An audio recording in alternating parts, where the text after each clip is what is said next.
امریکہ، چین اور افریقہ میں شیعہ بٹر کی جنگ۔ ایک چھوٹا سا بیج، ایک بڑی عالمی جنگ۔ افریقہ کی بدلتی ہوئی تقدیر۔ تعارف۔ سال 2025 کی گرمیاں دنیا کی معیشت اور سیاست کے لیے غیر معمولی ثابت ہوئیں۔ عالمی تجارتی توازن، جو پہلے ہی کمزور تھا، ایک نئے بحران سے دوچار ہوا۔ اس بار مسئلہ نہ تیل کا تھا، نہ ہی سونا یا نایاب معدنیات کا، بلکہ شیعہ بٹر نامی ایک قدرتی پروڈکٹ کا، جو افریقہ کے دیہی علاقوں کی ہزاروں خواتین کے ہاتھوں تیار ہوتی ہے۔ یہ تنازع نہ صرف افریقہ کے مستقبل کو چھو گیا، بلکہ دنیا کی دو بڑی طاقتوں، امریکہ اور چین کے درمیان افریقہ پر بڑھتے ہوئے رسوخ کی جنگ کو بھی بے نقاب کر گیا۔ امریکی اقدام اور اس کے اثرات۔ 1 اگست 2025 کو امریکی حکومت نے اچانک شیعہ بٹر کی درآمدات پر 50% ٹیکس عائد کر دیا۔ واشنگٹن نے اسے ملکی صنعت کے تحفظ کا قدم قرار دیا، مگر اس فیصلے کے اثرات دور رس ثابت ہوئے۔ امریکہ کو شاید یہ اندازہ نہیں تھا کہ ایک چھوٹا سا زرعی پروڈکٹ کس طرح عالمی پالیٹکس کے توازن کو بدل سکتا ہے۔ برکینا فاسو، جو دنیا کا دوسرا سب سے بڑا شیعہ بٹر برآمد کنندہ ہے، اس فیصلے سے سب سے زیادہ متاثر ہوا۔ اس ملک میں تقریباً 1,60,000 خواتین اس صنعت سے وابستہ ہیں۔ یہ خواتین شیعہ درخت کے بیج جمع کرتی ہیں، انہیں خشک کر کے تیل نکالتی ہیں اور پھر اسے برآمد کے لیے تیار کرتی ہیں۔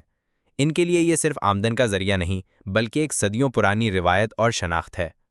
صدر ابراہیم تراورے نے امریکی فیصلے کو معاشی جارحیت قرار دیا اور کہا کہ امریکہ نے نہ صرف برکینا فاسو بلکہ پورے افریقہ کو کمزور کرنے کی کوشش کی ہے۔ اس تقریر نے عوام میں ایک نئی بیداری پیدا کی اور شیعہ بٹر اچانک قومی خود مختاری کی علامت بن گیا۔ امریکہ کے اندر یہ فیصلہ الٹا اثر ڈالنے لگا۔ کاسمیٹکس انڈسٹری، جو شیعہ بٹر پر بہت زیادہ انحصار کرتی تھی، ایک بڑے بحران کا شکار ہو گئی۔ قیمت فی کلو $35 سے بڑھ کر $60 تک جا پہنچی۔ بڑے برانڈز نے تو وقتی طور پر متبادل ڈھونڈنے کی کوشش کی، مگر چھوٹی اور دستکار کمپنیوں کے لیے یہ ناممکن تھا۔ بروکلین سے تعلق رکھنے والے ایک چھوٹے برانڈ کے بانی ایلن کم نے کہا، شیعہ بٹر کے بغیر ہماری مصنوعات اپنی اصل روح کھو دیتی ہیں۔ یہ محض ایک جز نہیں بلکہ ہماری پہچان ہے۔ یہ صورتحال ظاہر کرتی تھی کہ امریکی حکومت نے اپنی انڈسٹری کے اصل انحصارات کو سمجھے بغیر ایک فیصلہ کیا تھا۔ جنہیں بچانے کے لیے ٹیکس لگایا گیا تھا، وہی سب سے زیادہ متاثر ہوئے۔ افریقہ کی ابھرتی ہوئی طاقت۔ برکینا فاسو کے رد عمل نے افریقہ میں ایک نئی سوچ کو جنم دیا۔ صدر تراورے نے امریکی کمپنیوں کو نئے لائسنس دینا معطل کر دیا، جو اس بات کا اعلان تھا کہ افریقہ اب اپنی شرائط پر بات کرے گا۔ سوشل میڈیا پر آرٹ افریقہ رائزز اور افریقہ سے لیوانتا جیسے ہیش ٹیگز مقبول ہونے لگے، جنہوں نے نوجوانوں کو اپنی ثقافتی اور معیشی طاقت پر فخر کرنے کی تحریک دی۔ واگادوگو کی گلیوں میں شیعہ بٹر کو قومی فخر کی علامت کے طور پر دیواروں پر پینٹ کیا جانے لگا۔ فیشن برانڈز نے بھی اسے اپنی ڈیزائننگ میں شامل کیا۔ یوں ایک مقامی زرعی پروڈکٹ عالمی سیاست اور افریقی خود مختاری کی علامت میں بدل گیا۔ یہ تنازع صرف امریکہ، چین اور افریقہ تک محدود نہ رہا۔ جاپان، انڈونیشیا اور یورپی یونین نے بھی فوری طور پر برکینا فاسو سے رابطہ کیا تاکہ اپنے لیے شیعہ بٹر کی سپلائی یقینی بنائی جا سکے۔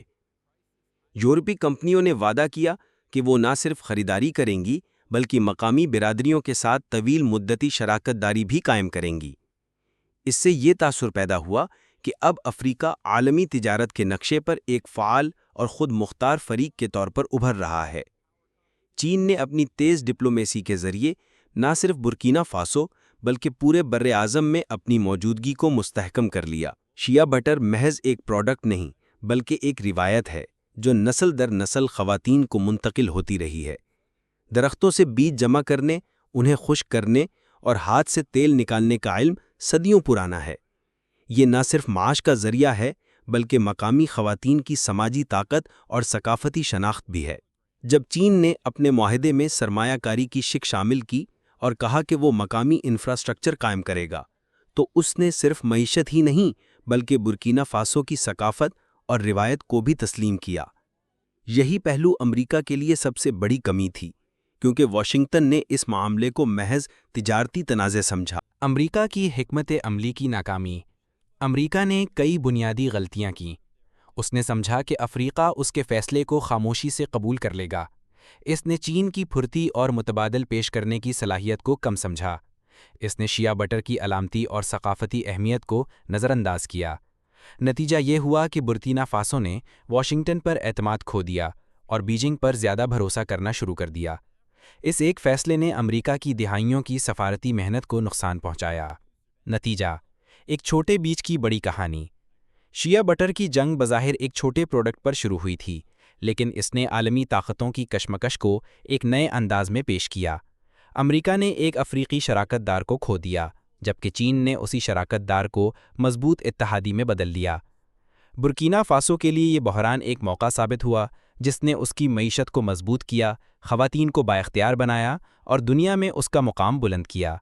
پورے افریقہ کے لیے یہ ایک بیداری کا لمحہ تھا کہ براعظم کو خود اپنی طاقت کا ادراک ہونا چاہیے، اور امریکہ کے لیے یہ ایک انتباہ ہے کہ محض محصولات سے شاید وقتی جنگیں جیتی جا سکتی ہیں، مگر طویل مدتی میدان، خاص طور پر افریقہ کا اعتماد، یوں ہی ہارا جا سکتا ہے۔